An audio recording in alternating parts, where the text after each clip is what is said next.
Hello, you're with Mark Laudi and Simon Littlewood at the RIABU exhibit at the SME ICC in Singapore. You know, Simon, there's been a lot of discussion of late about recession. Yeah.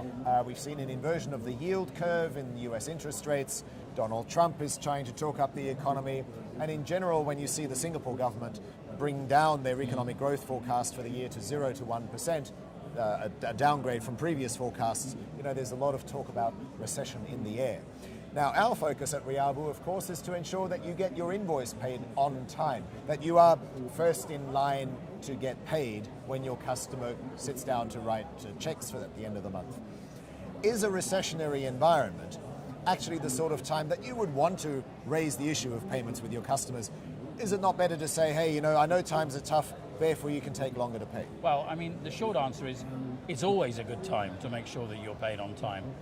We are looking at a situation where, due to quantitative easing, there's lots of cheap money around, as a result of which we think many companies, particularly SMEs, who have many sources of borrowing, have been encouraged to finance their balance sheets with borrowing rather than focusing on discipline when it comes to defining and executing clear payment terms. Yeah? Yes, but how easy is it to enforce that discipline at a time that the economy is slowing, your customer might themselves have problems collecting, and you know, if customers are drying up, you might be very tempted to not raise the issue of payments during those initial sales conversations. I think that's a really interesting question, because you're absolutely right. Although the jury's out on whether there's actually a recession, because that's when the economy contracts for 2 quarters in succession. There's no doubt that as a result of the discussions between the US and China, there's been a slowing of China growth. Yes. And what that means is, given that many of the companies in Singapore and other parts of Southeast Asia depend ultimately on China's supply chain for selling their products, the fact that there's a reduction in demand, so negative growth, if you like, means that there will be less cash around, and that in some cases customers will be reluctant or unable to pay. Yeah, but it's also then counterintuitive for you to say to your customer, I need to get paid on time, at a time that you might have fewer and fewer customers. Here's the thing to hang on to, and you know, we say at RIABU that it's all about being first in line to get paid. Either a company is solvent or it's not solvent. It's a binary question. If your customer is solvent, he has money in the bank, he's paying somebody. The question you need to ask, and we can help you with this, is what are the things that I need to do to make sure that I am always the one that gets paid on time? And that's a process of discipline and education. Yep. And there's never a bad time to do that. It's much better if you do it when times are good, so that when times get bad, you're already ahead of the game. But frankly, whether you take the view that there's a recession or whether things are just slowing down a bit, whichever view you take, it's a really good time now to start focusing on this, to start becoming the company that demonstrates a superior commitment to engagement and service with your customer. But would you tackle this in a different way than if times are really good?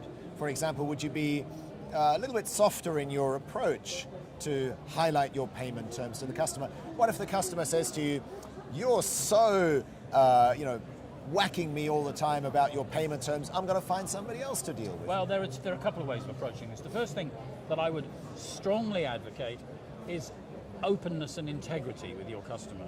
So sit down with the customer and ask him how he's doing, and tell him how you're doing and what else is going on in the market. Now, RIABU can help with this because we have data, right? And have a discussion on how he's doing, and and in most cases, if you're sympathetic to what he is encountering, you can build a better understanding of what you need to do to make him comfortable that he needs to pay you. Of course, if I turn this on its head, if you happen to be a company that has tons of working capital, theoretically, you could, and I've written about this, unusually, some companies can extend terms in order to hold on to market share. But the reason I never really talk about that is because it's just too easy.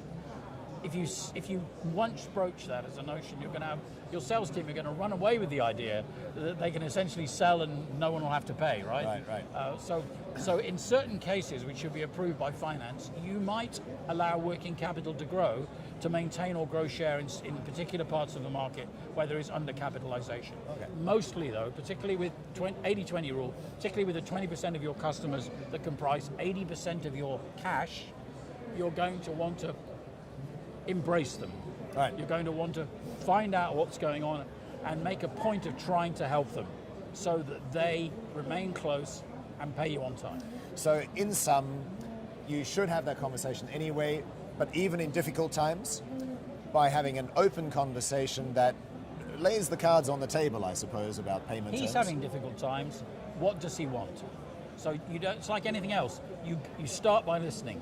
How do you sell? How do you make somebody friendly? How do you make them offer you something? You listen. What are you hearing? How can we help? What can we do? You know, that's always the answer in these situations. And you're saying that, therefore, they're also less likely to go to another vendor who's not emphasizing on the payment terms. Well, I think it's all down to intimacy. It's all down to relationship. You know, at the end of the day, no two vendors are alike. What you want to be is you want to be the vendor that has the best products, the best service, and the highest level of engagement. And to demonstrate that, you need to be thinking of what you can do to make the customer's life easier. Yeah, that should be your focus. And not worry about bringing up the conversation on payments. No, because that's part of that discussion. Because the transaction and the complexities that he has to deal with internally are part of that discussion. For example, if there are discrepancies, if you are repeatedly doing things the way he has to go back and he has to rework, that's a cost. He's actually got a certain number of FTEs, full-time equivalents, actually working on dealing with your invoices. Yes. You can explain to him how that is monetized by taking the errors out of invoicing systems and by making them simpler. That saves him money and it gets you paid quicker. And that's what we're all about at RIABU. Thanks very much for joining us, Simon.